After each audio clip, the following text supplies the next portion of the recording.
ऐसी वाणी बोलिए मन का पाखो, ऐसी वाणी बोलिए मन का पाखो, औरों को शीतल करे आप ही शीतल होय, कबीरा आप ही शीतल हो। दुख में सुमिरन सब करे, सुख में करे न कोय,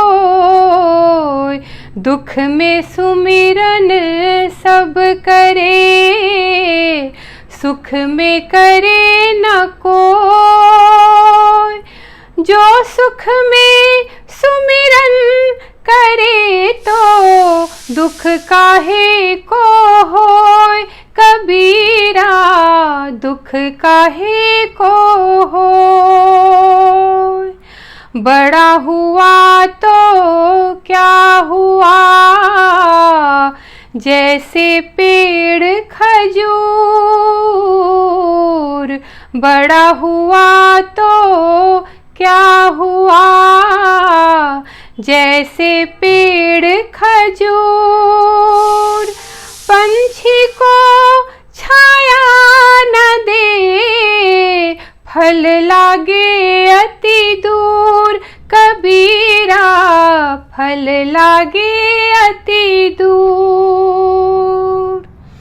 hello and welcome to my channel in गाना खाना एंड सजाना, और मैं हूँ मनोरमा। आप सोच रहे होंगे कि आज मैं कबीर दास जी के दोहे क्यों गा रही हूँ। तो आज का जो ये वीडियो है ये इन्हीं महान संत कबीर दास जी पर है। हम सभी ने उनकी रचनाएं अपने स्कूलों में पढ़ी हैं। उनकी रचनाएं ऐसी होती थी कि कभी लगता था कि वो हिंदू धर्म की तारीफ़ कर रहे हैं और मुस्लिम धर्म की आलोचना, तो कभी लगता था कि वो मुस्लिम धर्म की तारीफ़ कर रहे हैं और हिंदू धर्म की आलोचना। कहने का मतलब ये है कि इन दोनों धर्मों में जो भी कुरीतियाँ थी उन पर उन्होंने कटाक्ष किया है। अपने ज़माने में वो आलोचना के बहुत शिकार हुए हैं, लेकिन फिर भी उन्होंने जो वो कहना चाहते थे उन्होंने कहा। उनकी रचनाएं जो 600 साल पहले वो लिख कर गए हैं वो आज भी हमारे जीवन में उतना ही रिलेवेंट है जितना उस ज़माने में था। हालांकि उनके अपने ज़माने में उनको बहुत ही आलोचना का शिकार होना पड़ा। वो दोनों धर्मों के अच्छाइयों का भी वर्णन उन्होंने किया है अपनी रचनाओं में, और दोनों धर्मों के वो कुरीतियों को भी उन्होंने उजागर किया है, और उन्हीं पर वो हमेशा कटाक्ष करते थे अपने रचनाओं के माध्यम से, जिसकी वजह से वो हमेशा आलोचना के शिकार रहे। लेकिन बाद में जब लोगों को उनकी रचनाएं समझ में आने लगी तो कुछ लोग उनके फॉलोअर्स भी हो गए। हमारे हिंदू धर्म में ऐसी मान्यता है कि जो बनारस में या काशी में मरता है वो सीधे स्वर्ग जाता है, चाहे वो कितना भी बुरा काम क्यों न करे।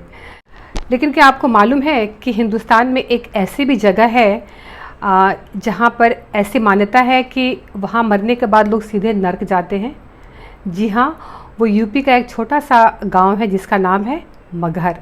जब कबीर दास जी को पता चला कि ऐसी मान्यता है कि ऐसी जगह है कि वहाँ लोग कहते हैं कि मरने के बाद लोग नर्क जाते हैं, तो उन्होंने तय किया कि वो अब बनारस छोड़ के अब वो वहीं मगहर में ही आके रहेंगे और अपने अंतिम दिनों तक वहीं रहेंगे और वहीं वो मरेंगे, क्योंकि वो इस मिथ को तोड़ना चाहते थे। तब वो यही मगहर में आके एक झोपड़ी बना के वहाँ रहने लगे और अपनी रचनाएं वो वहीं पर लिखने लगे। जब उनकी मृत्यु हुई तो दोनों धर्मों के बीच के लोगों में झगड़े हो गए उनके शव के दावेदारी को लेके। 1518 में उनकी मृत्यु हुई तो उस समय वहाँ के रहने वाले हिंदू और मुस्लिम दोनों के बीच झगड़े हो गए, क्योंकि दोनों का ये दावा था कि वो हमारे धर्म को मानने वाले थे। उस जगह के जो राजा थे, राजा बाघेल करके थे एक राजा उसमें, तो उन्होंने कहा कि ठीक है आज आप लोग रहने दीजिए और आप लोग कल आइए। उन्होंने गांव के लोगों का कहा कि आप कल आइए, कल फैसला होगा। तो जब दूसरे दिन सब लोग इकट्ठे हुए, दोनों समुदाय के लोग जब इकट्ठे हुए तो उनके शव से जब कफन हटाया गया तो वहाँ उनका शव गायब था और उनकी जगह पर 2 फूल रखे हुए थे।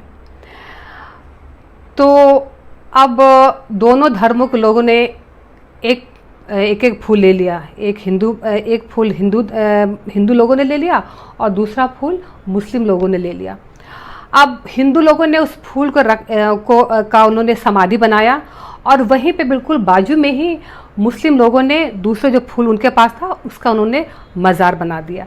यानी कि एक ही व्यक्ति का समाधि भी बना और मज़ार भी बना।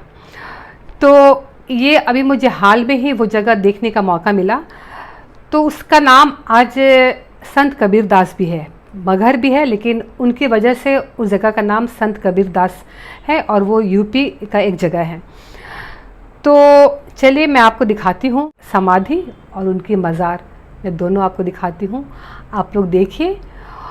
अगर आप लोगों को ये वीडियो अच्छा लगा तो लाइक कर दीजिएगा, शेयर कर दीजिएगा और आप लोग अगर मेरे इस चैनल पर पहली बार आए तो मेरे इस चैनल को सब्सक्राइब कर लीजिएगा।